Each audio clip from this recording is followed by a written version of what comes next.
Top 5 manga reads of 2023. These are not necessarily out in 2023, but I read them in 2023 and I enjoyed them all thoroughly. They are in order, and this is one of 3 videos. The other one is just looking at comics, European and American comics really. This is going to look at manga, and then another video is going to look at my worst comics of 2023, which are kind of combined manga and, you know, Western comics, if you want to put it like that. I have to say that I think I enjoyed these mangas more than any other books I've read this year. So that goes to show kind of how strong I think all of these are, to be fair. Anyway, number 5. Dororo by Osamu Tezuka. This is the omnibus version published by Vertical, which is a kind of imprint, I think, of Kodansha, I think. But either way, I picked this up for cheap secondhand online, and all I knew kind of vaguely was the premise that this lord wanted more power, and so late at night he went into a temple and basically sold off his unborn child to these demons and sold every part of him just to get more power. And then when this child is born, he's born with nothing, with no limbs, with no eyes, with no ears. He's absolutely, you know, without everything that we would take for granted. But somehow, and you'll find from the story, he turns himself into this kind of unstoppable warrior, and so he becomes this demon slayer. And every time he slays a demon, he gets a piece of his body back. So it might be a foot or a ear, or his ability to talk, or his ability to kind of hear, you know, things like that. And it is an amazing book, because even though the main warrior is not Dororo, it's a boy that he comes into contact with, a boy. The story overall is just a fantastic kind of story through all these mythical kind of adventures of this pair, finding these demons, but equally then finding out about the real world around them. And I just couldn't put it down, because the premise really dragged me in, and then seeing him fight these different demons and get bits of his body back was just great. The artistry was fantastic, the action was fantastic, the pacing was great. My only criticism is that it was too short. I could have had another 1 or 2 of these with ease, because I wanted to continue him getting those different body parts back and rebuilding himself through this kind of passion and skill that he had. And his companion Dororo gets into a lot of trouble and gets into a lot of problems, but their character arc is really nice and interesting as well. But yeah, it was a fantastic book. I really had a lot of love for this, because it had a lot of heart, a lot of interest, and it was easy as well. It was a nice easy read, which is always welcome, I think. Next, Shirge Mizuki, Onward Towards Our Noble Deaths.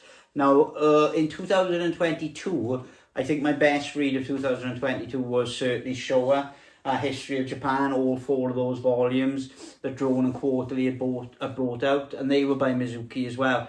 This I read this year, and I was hesitant because I didn't want to revisit another World War II kind of period by him, because I felt that maybe over those 4 volumes he'd already touched upon a lot of this.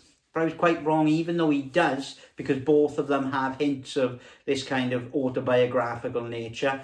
Showa is far more historically accurate for his own autobiography and his own story, whereas this, he's kind of fictionalized his story and created like a composite character that represents a few people's experiences. And so what it is essentially is following soldiers stationed on an island, that's New Britain, in 1943, and they are there to kind of defend the Japanese territories and borders, but it's almost immediately kind of falls apart, because they're got lack of every conceivable resource really, and they are struggling in a big way, and they are working for an army that sees their deaths and their noble deaths as a good thing.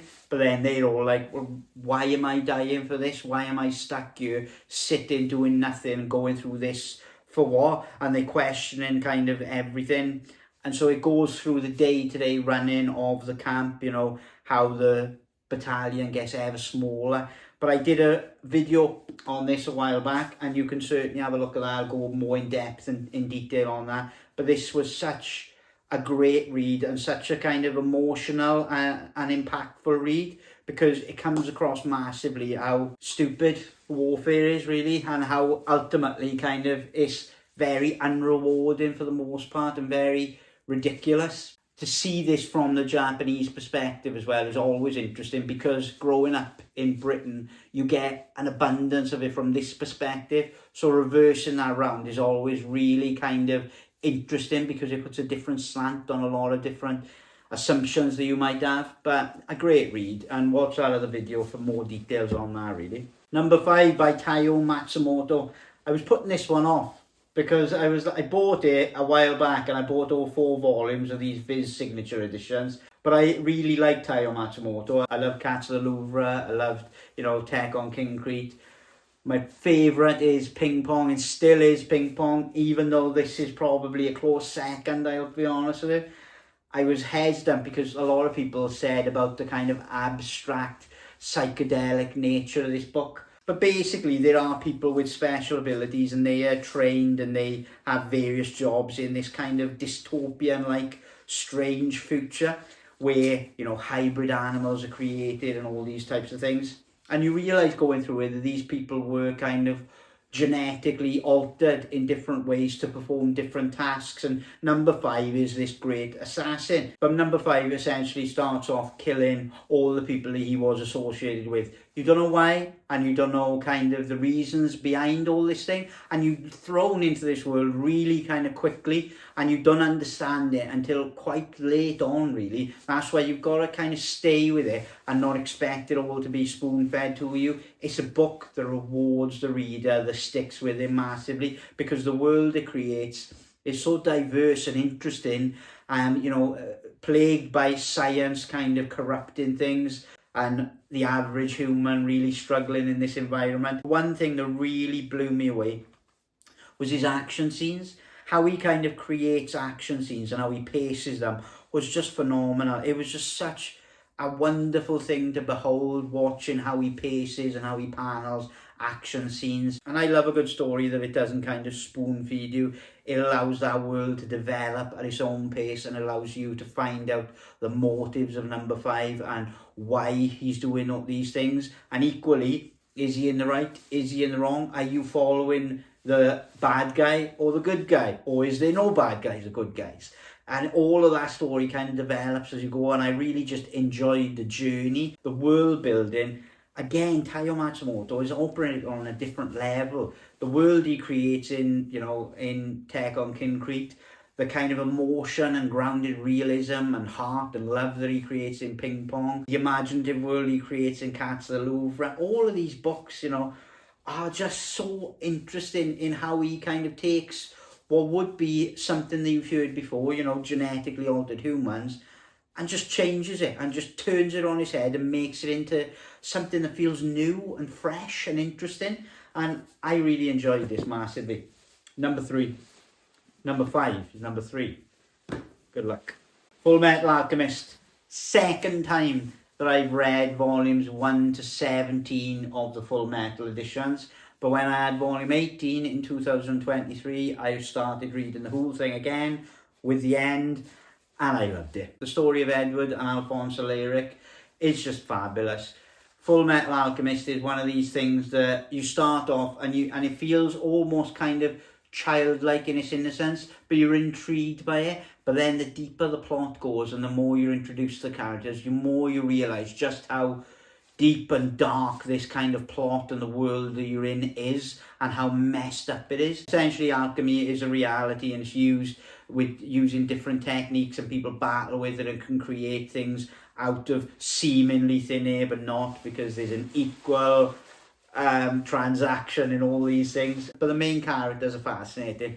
The wider cast of characters is amazing. This plot about the kind of militaristic type government kind of taking over things and having these alchemists work for them, and then discovering plots and secrets, all the while battling each other, while realising that deep down there's an even darker kind of story behind the creation of their world, their government, their policies, alchemy itself. And when you get down to that kind of groundwork after many volumes of action-packed kind of interest and world building, it's just really great. It really is a fantastic series to read. Don't be put off by the amount of volumes it is, because they zip along so quickly and interestingly.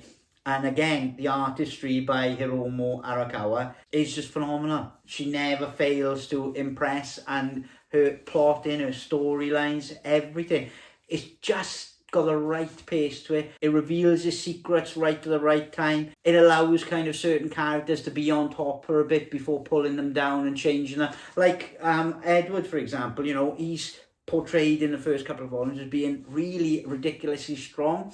And then when his first failure comes, it's really impactful because he's been billed as such a kind of strong character. But then when he's up against one of the true foes of the plot, you realise just how far to go he's got and just how far he's got to go before he actually gets the strength and the knowledge to actually tackle the things he wants to tackle. The two brothers are damaged by a botched alchemy kind of session. Edward being kind of, you know, losing an arm and a leg, his brother being just his soul surviving, and Edward put his soul inside a suit of armour. So instantly these two brothers are trying to get their old bodies back. Fundamentally, why that experiment happened in the first place was the two boys were after their mother. And that as a groundwork for a story is great, because these two young boys are using these techniques so they're great at, but they don't fully understand, and they try to use them to bring back their dead mother because they feel so alone. It's just an astoundingly great way to start a book and to start a character arc and journey, because they've got so much room to grow and so much room for change. It's just great. I loved Full Metal Alchemist. It's fantastic. Number one in terms of the manga list, it couldn't really be any other. Lone Wolf and Cub, the omnibus editions, published by Dark Horse. This is created by Kazui Kiyoki and Goseki Kojima. What a fabulous, fabulous book. I've done a full, long-winded video on this, so I won't take too long here, and I'll put the link in the description of that video. But for many years, I had read a lot of this series digitally, but I hadn't read all of the main omnibus series, which are basically 1 to 12. And they came back into print in 2023, and I dived on the chance of owning them, even though a lot of people are quite critical over the format and the presentation of the art. I just wanted the story, and if they bring out other formats that improve the quality of the art or the size of the art, well, great. But for now, this is kind of the best I got, really, so I'm going for this. It was just fabulous. The artistry is on another level. It's kind of detailed, but not detailed, which is such a simplistic way to describe it, but it's really accurate. The attention to detail in terms of capturing this feudal Japanese backdrop is astounding. But the characters are just so good. So good. The Shogun's executioner and his son, one lost a wife, one lost a mother, starts this revenge tale, and it gets so much deeper than just a straightforward revenge tale, and you just get so much heart and emotion from Daigoro, and so much kind of pride and passion and physicality from his dad. It's just a phenomenal book. I absolutely enjoyed every single page. There was not a page that I didn't enjoy, and there was not a time that I did not stop reading it. I read the entire thing from start to finish without even feeling fatigued, really. Back to back to back to back to back to back to back. That's how invested and interested I was in reading this. That's a lot of pages, 12 volumes of these, and it was worth every single minute and second that I spent on it. Have a look at the video that I've done, and I talk about the reasons why you probably should read this series. But that's my top 5 manga of 2023. Thank you very much for watching. I will catch you on the next one.